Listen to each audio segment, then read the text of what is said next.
Good evening po sa inyong lahat po. Salamat po sa panood ninyo sa live po.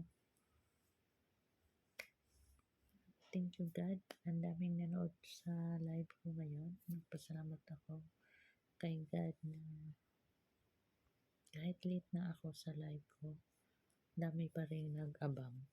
Salamat po sa inyong lahat po. And God bless you all.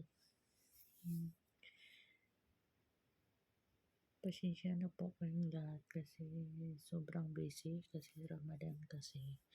Ang dami kong ginagawa, naglinis, nagluto. Nako, para na kayod kalabaw na pala to. Super busy. Maglinis naman, magluto. Yung lakad ko parang hinahabol ng mga tao. Takbo ako ng takbo. Grabe. Sobrang pagod. Ang sakit pa ng opera ko ngayon.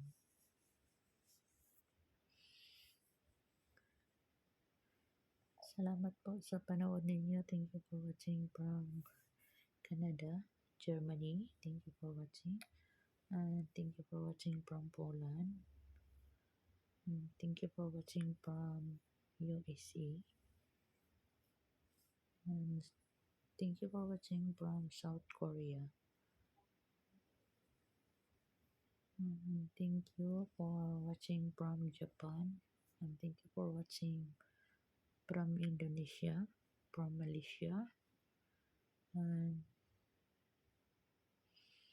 Pakistan,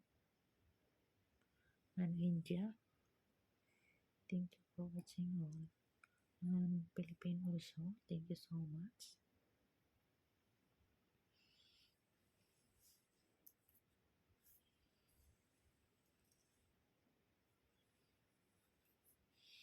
And thank you for watching from Istanbul.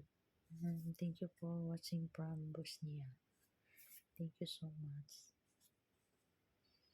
And thank you for watching from UK and Thailand and Russia and Ukraine. Thank you so much. And thank you for watching from Japan and Germany. Thank you all.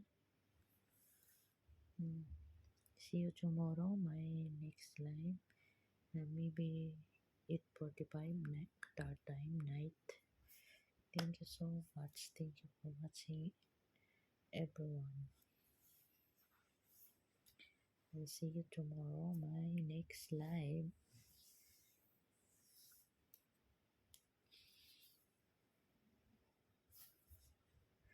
Nagpasalamat ako kay God. Ito na araw ng face-to-face check-up ko sa Hamad Hospital. Nagpasalamat ako kay God kasi okay ang lahat.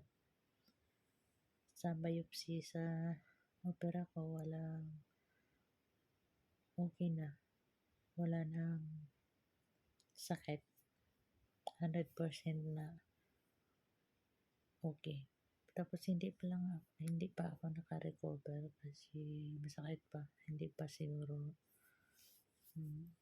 yun sa loob niya.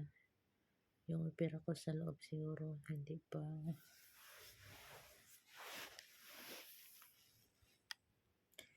gumagaling.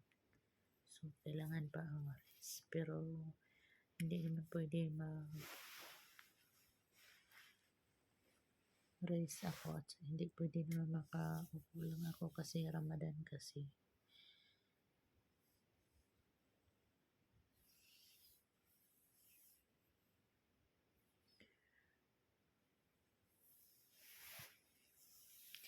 Salamat sa sharing sa live ko. Salamat sa inyo lahat.